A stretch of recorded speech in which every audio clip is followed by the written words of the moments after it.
ఈనాడు రాజకీయాల్లో అధికారం కోల్పోయిన వాళ్ళు, లేదంటే ఓడిపోయిన వాళ్ళు, ప్రతిపక్షంలో ఉన్నవాళ్ళు, వీళ్ళ మాటలను వింటుంటే ఏమనిపిస్తుందంటే మనం ప్రజాస్వామిక దేశంలో ఉన్నామా, రాచరిక వ్యవస్థలో ఉన్నామా అనేటువంటి అనుమానం కలుగుతూ ఉంది.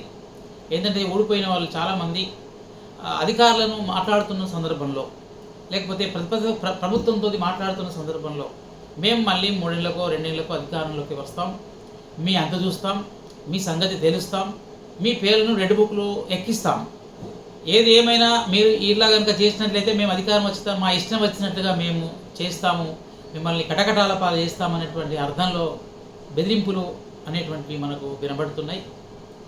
ఇది మరి ప్రజాస్వామ్య లక్షణమైన రాజ్యాంగాన్ని, చట్టాన్ని, న్యాయస్థానాలు గౌరవించే వాళ్ళు ఈ విధంగా మాట్లాడవచ్చునా?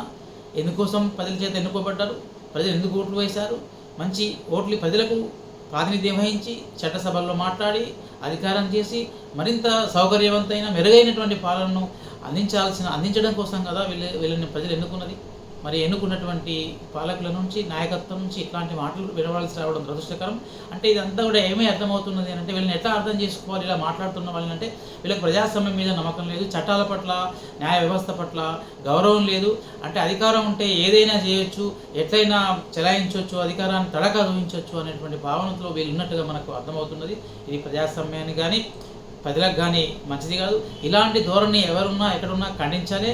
దీన్ని ఇటువంటి భావన కలిగినటువంటి రాజకీయ నాయకత్వంలో ఎక్కడ ఉన్నా వాళ్ళు మార్చుకోవాల్సిందిగా మన ప్రజలందరూ కూడా ముక్త కంఠంతో సూచించాలి, ఇటువంటి ఖండించాలి.